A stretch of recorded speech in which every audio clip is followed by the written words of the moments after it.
नमस्कार बंधुरा गौरीर किचेने सबाइके स्वागत। आज के आमी बानाबो पालंग शाकेर एकदम नतून आरेकटा रेसिपि। अनेकेई आछेन निरामिष दिने कि खाबार खाबेन ठीक बुझते पारेन ना। आजके किन्तु स्पेशल भावे तादेर जोन्नोई एई रेसिपिटी आमी निये एसेछि।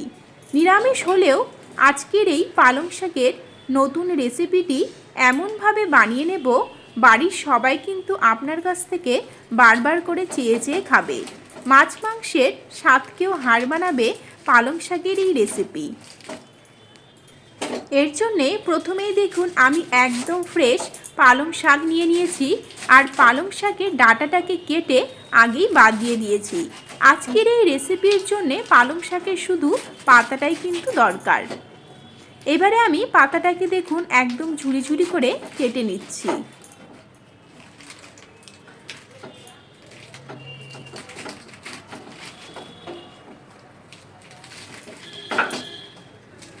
काटा হয়ে গিয়েছে। এবারে আমি শাকগুলোকে অন্য একটি বাটিতে তুলে নেব।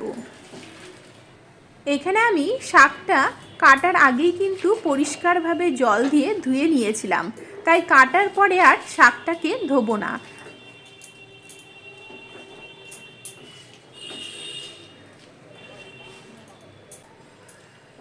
এবারে আমি শাকের মধ্যে দিয়ে দেব প্রায় 1 টিস্পুনের মতো নুন। আমি এখানে এক আটি শাক নিয়েছি, তাই 1 টিস্পুন নুন দিয়ে দিলাম। আপনাদের কিন্তু পরিমাণ অনুযায়ী নুনটা কম বেশি করে নিতে হবে। এবারে শাকটাকে আমরা ঠিক এইভাবে হাত দিয়ে চটকে চটকে নরম করে নেব।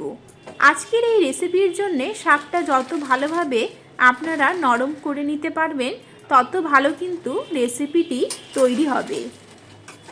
তবে কিন্তু খুব বেশি সময় লাগবে না।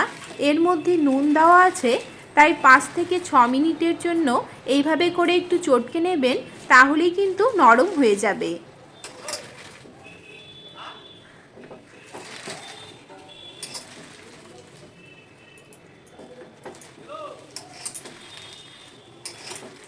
শাকগুলো চটকাতে চটকাতে প্রায় 3 থেকে 4 মিনিট সময় হয়ে এলো।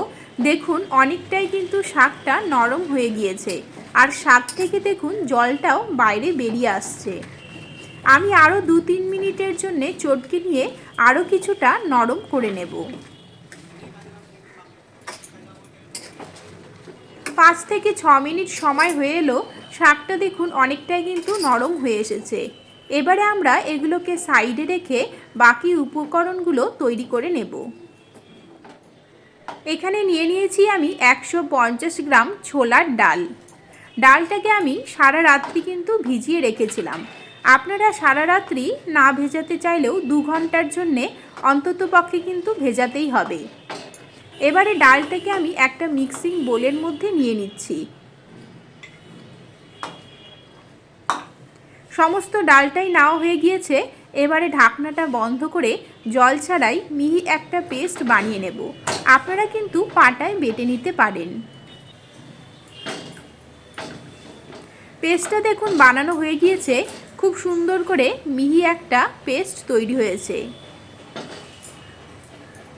এটাকে এবার সাইডে রেখে আগে যে আমরা শাকটা চটকে রেখেছিলাম সেই শাকটাকে দেখিয়ে দিচ্ছি। দেখুন শাকটা থেকে কিন্তু অনেকটা জল বেরিয়ে এসেছে। এবারে শাকটাকে আমরা হাত দিয়ে চেপে চেপে অতিরিক্ত যে জলটা আছে সেই জলটা বাইরে বের করে নেব। অন্য একটা বাটিতে তুলে নিচ্ছি। দৈনন্দিন জীবনে আমাদের সকলেরই প্রতিদিনই একরকম খাবার খেতে কিন্তু ভালো লাগে না, তাই মাঝে মাঝে মুখে স্বাদ বদলানোর জন্য ঠিক এই রকমভাবে আলাদা কিছু বানিয়ে নিলে কিন্তু বেশ হয়। এখানে সবগুলো শাক থেকে এইভাবে আমি অতিরিক্ত জলটা বাইরে বের করে নিয়ে তুলে নেব। তবে এই অতিরিক্ত জলটা কিন্তু ফেলে দেবেন না। আপনারা যখন রুটি মাখাবেন তখন রুটির সাথে এই জলটা দিয়ে রুটি কিন্তু মাখিয়ে নিতে পারবেন। সমস্ত শাকটাই দেখুন খুব সুন্দর করে জলটা আমি বাইরে বের করে একদম শুকনো শুকনো করে অন্য একটি বাটিতে তুলে নিচ্ছি। ঠিক দেখুন এই রকমভাবে শাকটাকে তৈরি করে নিতে হবে। এবারে আমি এই জলটাকে না ফেলে সাইডে রেখে দিচ্ছি। এবারে শাকের মধ্যে আগে থেকে পেস্ট করে রাখা ডালটা দিয়ে দিচ্ছি। দিয়ে দেব হাফ টিস্পুন নুন। এখানে নুনটা কিন্তু অবশ্যই নিজেদের স্বাদ অনুযায়ী দেবেন। দিয়ে দিচ্ছি হাফ টিস্পুন হলুদ গুঁড়ো, হাফ টিস্পুন ধনে গুঁড়ো, হাফ টিস্পুন জিরে গুঁড়ো। তার সাথে দিয়ে দেব হাফ ইঞ্চি আদা কুচি এবং দুটো কাঁচা লঙ্কা কুচি। আমি এখানে এই রেসিপিটি নিরামিষভাবে তৈরি করছি, তাই এখানে কিন্তু পেঁয়াজ রসুন দেব না। আপনারা আমিষ খেতে চাইলে পেঁয়াজ রসুনটা দিতে পারেন। এবারে দেখুন সমস্ত শাক এবং ডালটাকে খুব সুন্দর করে হাত দিয়ে কিন্তু আমি মেখে নিচ্ছি। আপনারা চাইলে চামচ দিয়েও মেখে নিতে পারেন, তবে এখানে ডালের সাথে শাকটা কিন্তু অবশ্যই খুব সুন্দর করে মিহিভাবে মেখে নিতে হবে। শাকটা মাখতে মাখতে আপনাদের হাতে যদি কোনো বড় ডাঁটা পড়ে যায়, তাহলে কিন্তু ডাঁটাটা এর মধ্যে রাখবেন না, বাইরে ফেলে দেবেন, না হলে কিন্তু টেস্টটা ভালো আসবে না।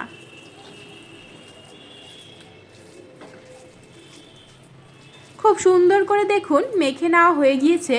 এবারে আমি যে কোফতাগুলো বানাবো, সেই কোফতাগুলো কিভাবে হাত দিয়ে আমি তৈরি করে নেব সেটা আপনাদের দেখিয়ে দেব।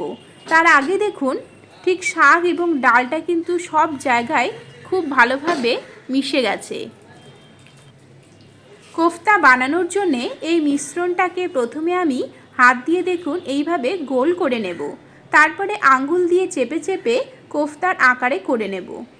ঠিক দেখুন এই রকম করে বানিয়ে নিতে হবে।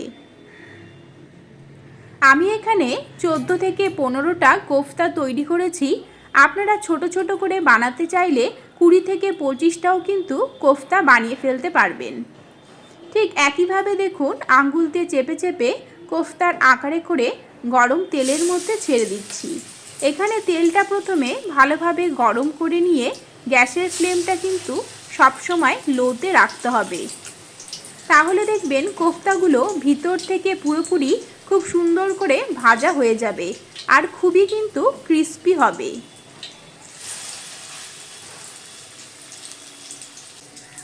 তবে এই শাকের কোফতাগুলোর বানানোর বিশেষ কিছু কিন্তু ট্রিক রয়েছে। সেই ট্রিকগুলো ফলো না করলে এই কোফতাগুলোকে যখনই আপনারা তেলের মধ্যে ছাড়বেন, তখনই কিন্তু চারিদিকে ছড়িয়ে গিয়ে নষ্ট হয়ে যেতে পারে। তাই আজকে আমি বিশেষ কিছু ট্রিক আপনাদের সাথে শেয়ার করব। সেই ট্রিকগুলো ফলো করবেন, দেখবেন একদম মুচমুচে মজাদার শাকের এই কোফতাগুলো তৈরি হয়ে যাবে। এই কোফতাগুলো দিয়ে আমি আজকে কারি তৈরি করব। আপনারা কিন্তু চা, কফি এবং সন্ধেবেলায় মুড়ির সাথেও খেতে পারেন। একদিকে দেখুন ভাজা হয়ে গিয়েছে, তাই আমি আরেকদিকে উল্টে দিচ্ছি। এইভাবে দুপাশেই উল্টে পাল্টে কোফতাগুলোকে ভেজে নেবেন, তাহলে দেখবেন খুবই মুচমুচে হবে। একদিকে দেখুন ব্রাউন কালার চলে এসেছে, তাই আমি আরেকদিকে উল্টে দুপাশেই হালকা ব্রাউন কালার আসা অবধি ভেজে নেব।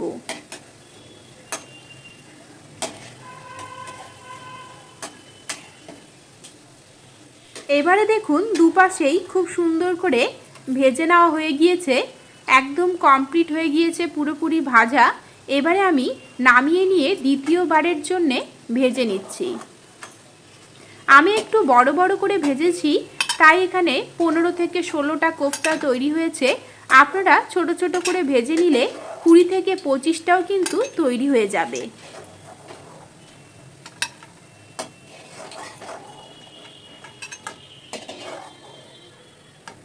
সবগুলোকে নামিয়ে ঠিক একইভাবে দ্বিতীয়বারের জন্যও দিয়ে দিচ্ছি।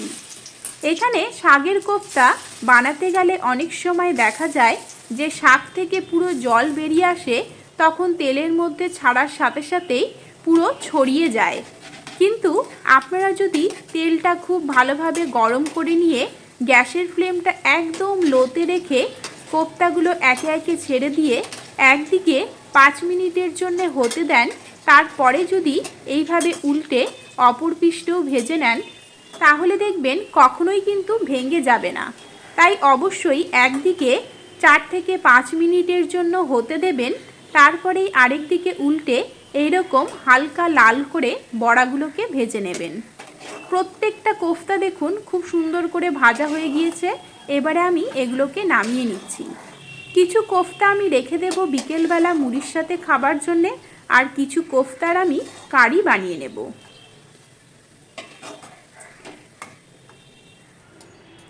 দেখুন সবগুলো কোফতা খুব সুন্দর করে লাল লাল করে ভাজা হয়ে গিয়েছে, আর দেখুন ততটাই কিন্তু মজাদার হয়েছে।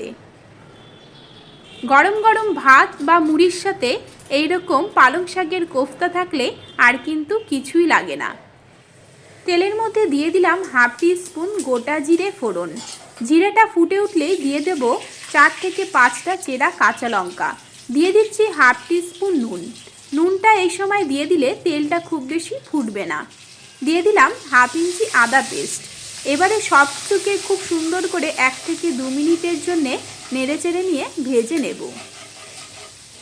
নিরামিষ কোফতা কারি বানানোর জন্য বিশেষ কিছু উপকরণ কিন্তু ব্যবহার করতে হয়, তাহলে দেখবেন টেস্টটা কিন্তু সব থেকে বেশি ভালো আসে। দিয়ে দিলাম একটা টমেটো পেস্ট, তার সাথে দিয়ে দিলাম সামান্য পরিমাণে জল। দিয়ে দিচ্ছি আরও হাফ টিস্পুন নুন, হাফ টিস্পুন হলুদ গুঁড়ো, হাফ টিস্পুন জিরে গুঁড়ো, হাফ টিস্পুন ধনে গুঁড়ো, তার সাথে হাফ টিস্পুন গরম মশলা গুঁড়ো। এবারে সব কিছুকে খুব সুন্দর করে নেড়েচেড়ে নিয়ে মিশিয়ে নেব, এবং মশলা থেকে যতক্ষণ না তেলটা বাইরে বেরিয়ে আসবে ততক্ষণ অবধি কষিয়ে নেব।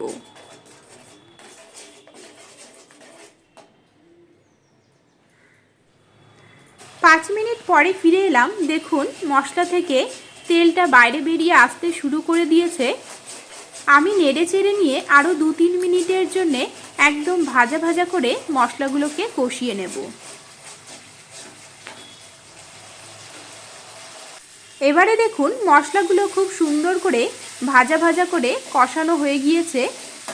এবারে আমরা এর মধ্যে গ্রেভির জন্য দিয়ে দেব প্রায় 1 গ্লাস পরিমাণ গরম জল। অবশ্যই কিন্তু গরম জলটাই ব্যবহার করবেন, ঠান্ডা জল ব্যবহার করলে টেস্টটা কিন্তু ভালো আসে না।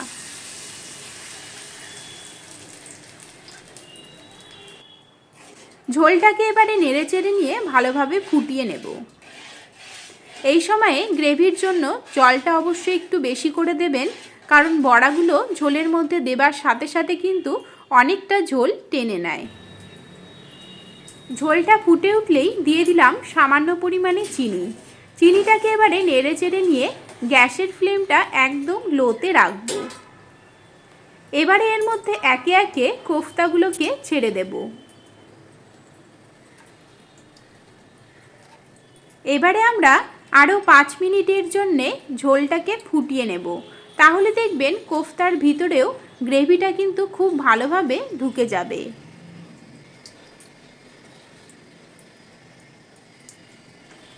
এবারে একটু খুন্তি দিয়ে এদিক ওদিক নেড়েচেড়ে নিয়েই আমি ঢেকে রেখে 5 মিনিটের জন্যে ফুটিয়ে নিচ্ছি। 5 মিনিট পরে ফিরে এলাম। দেখুন কোফতাগুলো কিন্তু খুব সুন্দর নরম হয়ে এসেছে। এবারে গ্যাসের ফ্লেমটা বন্ধ করেই দিয়ে দেব প্রায় হাফ টেবিল স্পুনের মতো ঘি। ঘিটাকে দিয়েই আমরা 5 মিনিটের জন্যে ঢেকে রেখে তারপরেই গরম গরম ভাতের সাথে পরিবেশন করব পালং শাকের কোফতা। ভালো লাগলে সাবস্ক্রাইব করে নেবেন, লাইক শেয়ার ও কমেন্ট করবেন। নমস্কার।